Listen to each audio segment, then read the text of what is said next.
informative speech on coffee called Coffee Talk. How do you take your daily cup of joe? Cream, sugar? What's your favorite roast? Or is espresso more your thing? I'm here to inform you on some of the things you may or may not know about coffee. I'm credible in Coffee Talk because I have over a year of barista experience, as well as I am an avid coffee drinker. I'm going to brief you on the history, and I'm going to explain the 4 major types of beans and roast, and then I'm going to show you a few brewing techniques. The history of coffee, as said by the National Association of Coffee USA, is said to have started sometime in the 15th century in Ethiopia. There was a goat herder by the name of Kaldi. Kaldi noticed his goats eating berries from the coffea plant. His goats were overcome with energy as soon as they were eating the coffee plant. Eventually, after some experimentation, they made a drink, which would be known as coffee. They started brewing it in many Eastern countries, and coffee shops started popping up called kahib kains. Throughout the 16th and the 17th century, this new Arabic wine spread from the East and into Europe. Coffee houses started popping up all over the place, where people would gather to listen to music, read, write, and talk. Look at how far coffee's come. Can you even imagine not having a Starbucks at every neighborhood of the city?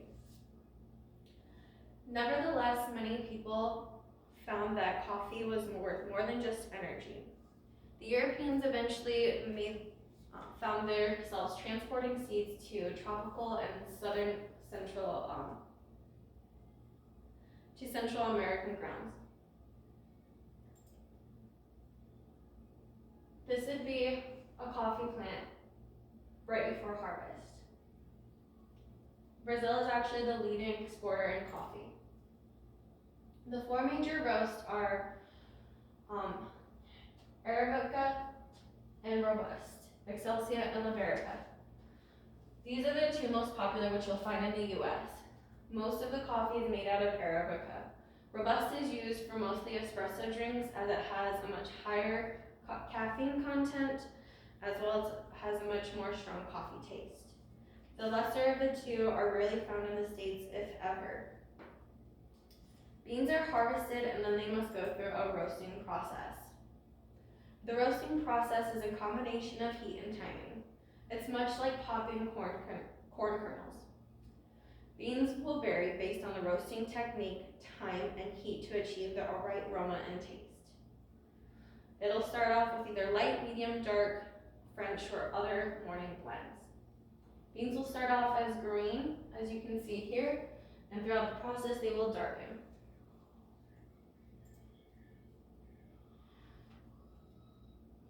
Each roast has a distinct flavor that balances it out, from acidity to chocolatey, as well as the oil that's left on the bean itself. There comes different grinds as well, from extra fine, fine, medium, medium coarse, and coarse. Each grind has a special purpose when it comes to how you brew, and no one ground is made for the same cup of coffee. You also have many selections as to when it comes to milk and sweeteners. In most coffee places, you will find you have the option of whole milk, 2%, 1%, almond, coconut, soy, and oat. You also have a variety of syrups and sugars that you can use. Most popular are usually caramel and chocolate and hazelnut. You can make up to 100 different combinations with any of these choices. Some brewing techniques are what I have shown out here and some that I don't have. But most people know that an espresso machine is found in bigger coffee shops. You also have an option for a stovetop espresso machine. This is a mochi pot where you put the coffee in here and you use the heat from the stove to generate espresso. This would be considered a pour over, where you use a filter and slowly pour over hot water until the brew drips through. In most households, this would be your regular coffee pot, where you would use bagged coffee.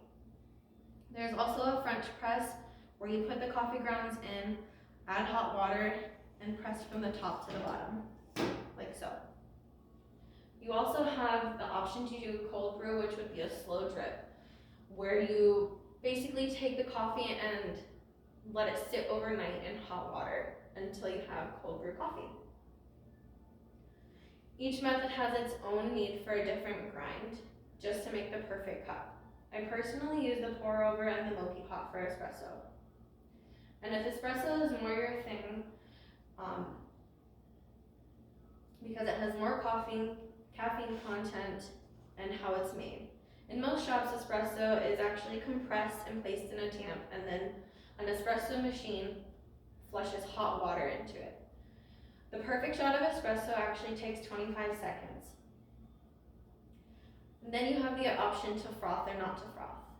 Frothing is where they take the milk and heat it with a steaming wand, usually between 135 to 165 degrees.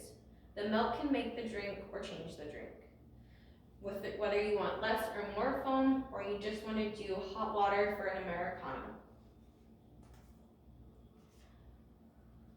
Who would have known that coffee had so many different options? It's complex from the bean to the roast, and everything you didn't know about your daily cup of joe. I'm hopefully taking away a better understanding of coffee's history, how it's roasted, and how beans differ, as well as some different brewing techniques. And I may not agree with all dictators, but I would agree with Napoleon Bonaparte and his quote, "I would rather suffer with coffee than be senseless."